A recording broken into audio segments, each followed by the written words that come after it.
অসম আৰু ৰেলৱেছৰ মাজত বৰষাপাৰা ষ্টেডিয়ামত চলি থকা মেটচখন ড্ৰত সমাপ্ত হৈছে। আজি ডে 4 ইতিমধ্যে শেষ হৈছে আৰু এই মেটচখন ড্ৰত সমাপ্ত হৈছে। তো এই মেটচখনৰ সম্পূৰ্ণ আপডেট যদি জনাবলৈ যাওঁ তেতিয়াহ'লে ডে 1 ডে 2ত বৰষুণে বাধা দিছিলে, মাত্ৰ 15 খেল হৈছিলে ডে 1 ডে 2ত। তাৰপিছত ডে 3ত ৰেলৱেছে 224 ৰান কৰিছিলে প্ৰথম ইনিংছ। তাৰ বিনিময়ত অসম দলে 209 ৰান কৰি অল আউট হ'ল।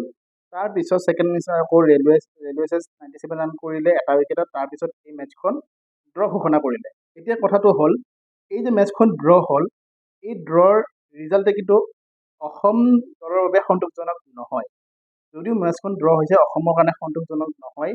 আৰু এনেও মেটচখন ড্ৰলৈ গতি কৰিছিল, কাৰণ দুদিনকৈ মেটচ যিহেতু অনুষ্ঠিত হ'ব পৰা নাছিলে বৰষুণৰ কাৰণে। তো মেটচখনটো এনেও ড্ৰই হ'ল হয়, কিন্তু এই ড্ৰ কিন্তু অসমৰ কাৰণে সন্তোষজনক নহয়। এইটো কাৰণেই এই ড্ৰৰ দ্বাৰা কিন্তু অসম দলে মাত্ৰ 1 পইণ্ট লাভ কৰিবলৈ সক্ষম হৈছে আৰু ৰেলৱেছে 3 পইণ্ট লাভ কৰিছে। ইয়াৰ কাৰণ হ'ল ৰঞ্জী ট্ৰফিৰ ৰুল মতে যিটো টিমে প্ৰথম ইনিংছটোত লিড লৈ থাকে সেইটো টিমে 3 পইণ্ট পাই ড্ৰ হ'লে। তো এতিয়া কথাটো হ'ল, এই যে 3 পইণ্ট, এই 3 পইণ্ট কিন্তু পোৱাৰ সুযোগ অসম দলে হেৰুৱাইছে। কাৰণ মেটচখনৰ যদি সম্পূৰ্ণ আপডেটটো দি দিওঁ, প্ৰথম দুদিন মেটচ ভালকৈ হোৱা নাছিলে, মাত্ৰ 15 অভাৰ অনুষ্ঠিত হৈছিল। তাৰপিছত 3 নম্বৰ দিনটোত সম্পূৰ্ণ খেল হৈছে আৰু এই দিনটোত 224 ৰান কৰি ৰেলৱেছে অল আউট হৈছিলে। তাৰপিছত অসমে খুব সুন্দৰ বেটিং কৰিছিলে আৰু 99 ৰানত মাত্ৰ এটা উইকেট গৈছিলে ডে 3 সমাপ্ত হোৱালৈকে। অপেনাৰ পদ্মীন শইকীয়া 0 ৰানতে আউট হৈছিলে অসম দলৰ। তো ঠাকুৰী আৰু পুৰকাষ্টৰ মাজত খুব সুন্দৰ পাৰ্টনাৰশ্বিপ হৈছিলে 99 ৰানৰ। আৰু ডে 3 সমাপ্ত হোৱালৈকে ঠাকুৰীয়ে 20 ৰান কৰি 9 হৈ আছিলে আৰু পুৰকাষ্টৰ 70 ৰান কৰি 9 হৈ আছিল। তো সম্পূৰ্ণ খেলখন আছিল ডে 4ত আৰু অসম দলৰ এটা মজবুত স্থিতিটো আছিল, কাৰণ মাত্ৰ এটা উইকেট গৈছিলে, 99 ৰান ইতিমধ্যে কৰিছে আৰু 125 ৰানৰ পিছ পৰি ৰৈছিল প্ৰথম ইনিংছটোত অসম দলে। আৰু ডে 4ত সেইখিনি আশা কৰা হৈছিল যে ডে 4ত অসম দলে লিড ল'ব পাৰিব। কিন্তু ডে 4ত ইমানেই নিৰাশ কৰিছে এই অসম দলৰ বেটিং লাইনআপে, কাৰণ অসম দলে ডে 4ত কি কৰিছে? ডে 4ত অসম দলে মাত্ৰ 110 ৰান কৰিছে আৰু 9টাকৈ উইকেট হেৰুৱাইছে। তো অসম দলৰ যদি বেটিং লাইনআপ চাওঁ, পদ্মীন শইকীয়াটো কালি আউট হৈছে 0 ৰানত। তাৰপিছত ঠাকুৰীয়ে 20 ৰানত আউট হ'ল। পুৰকাষ্ট খুব সুন্দৰ খেলিছে, কিন্তু স্বৰূপম পুৰকাষ্টই খুব সুন্দৰ খেলিছে, 121 ৰান কৰিছে, অকলে খেলখন লৈ গৈছিলে। আৰু কেপ্টেইন ডেনিছ দাসে মাত্ৰ 17 ৰান কৰি আউট হৈছে। ৰিয়ান পৰাগ মাত্ৰ 12 ৰান কৰি আউট হৈছে। সুমিত হাদিকাৰ মাত্ৰ 5 ৰান কৰি আউট হৈছে। শিৱশংকৰ ৰয় 14 ৰান কৰি আউট হৈছে। মুক্তাৰ হুছেইনে 0, আকাশ গুপ্তা 0, মালাকাৰ 8 আৰু ৰাহুল সিং 2। তো অকল স্বৰূপম পুৰকাষ্টৰ যি শতকীয় ৰান, যি 121 ৰান, সেই 121 ৰানৰ বাহিৰে বাকী কেইগৰাকী খেলুৱৈ চাওক 20 ৰানৰ ওপৰতে ৰান কৰিব পৰা।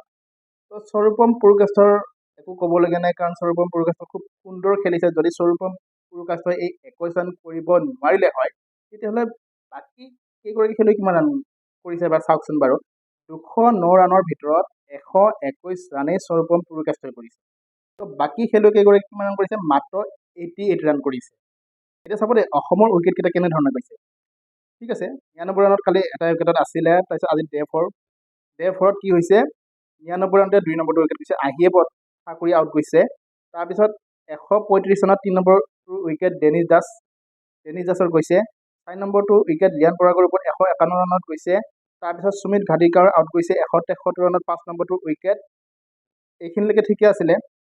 তাৰপিছত কি হৈছে? 193 ৰানত 6 নম্বৰটো উইকেট গৈছে শিৱশংকৰ ৰয়। এই 193 ৰানতে কেইটা উইকেট গৈছে জানেনে?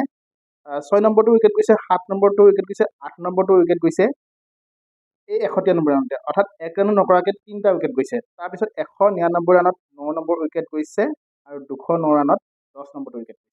তো চাব গ'লে মাত্ৰ 16 ৰানতে শেষৰ ফালে 5টা উইকেট গৈছে অসম দলৰ। ডে 4ত 9টা উইকেটৰ ভিতৰত স্বৰূপম পুৰকাষ্টই 51 ৰান কৰিছে আজি ডে 4ত, আৰু বাকী গোটেই কেইগৰাকী খেলুৱৈ মাত্ৰ 59 ৰান কৰিছে অসম দলৰ। তো কেনেকৈ হ'ব অসম দলৰ এনেধৰণৰ বেটিং প্ৰদৰ্শন? যি 3 পইণ্ট পাবলগীয়া আছিল অসম দলে, এইখন মেচটো এনেও ড্ৰলৈ গতি কৰিছিল, এনেও ড্ৰ হ'ব বুলি সকলোৱে জানিছিল। কিন্তু পাবলগীয়া 3 পইণ্টৰ ভিতৰত পালে 1 পইণ্ট। পাব লাগিছিল 3 পইণ্ট, কিন্তু পালে 1 পইণ্ট অসম দলে।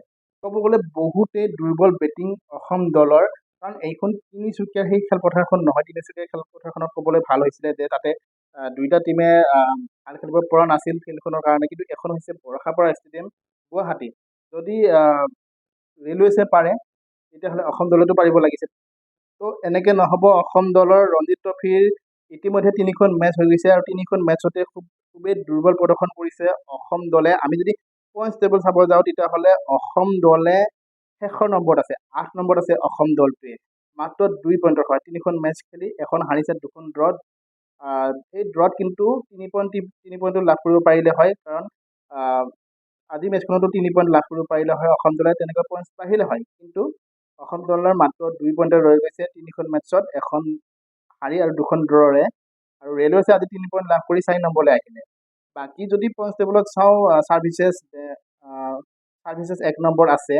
তো ৰঞ্জিত ট্ৰফিৰ 3খন মেচ হৈ গৈছে অসম দলৰ আৰু খুবেই দুৰ্বল প্ৰদৰ্শন কৰিছে অসম দলে। ৰঞ্জিত ট্ৰফিটো আগলৈ যোৱাৰ চান্স আৰু খুবেই কম আছে অসম দলটোৰ এতিয়াও, যদিও 4খন মেচ বাকী ৰৈছে তথাপিও। নেক্সট মেচখন অসম দলৰ 8 নৱেম্বৰত ত্ৰিপুৰাৰ লগত আছে। এটলিষ্ট আমি বিচাৰিম সেই মেচখনত অসম দলে জয়লাভ কৰক। লৈ আহিম সেই মেচখনৰ আপডেট, আৰু অসম দলৰ সমৰ্থক হিচাপে অসম দলৰ প্ৰতিটো আপডেট পাই থাকিব এই চেনেলটোত। চাই থাকিব ভিডিঅ'বিলাক, আৰু ভাল লাগিলে সকলোৱে লাইক শ্বেয়াৰ কৰি যাব, লগতে চেনেলটো ছাবস্ক্ৰাইব কৰি দিব নাপাহৰিব। ধন্যবাদ।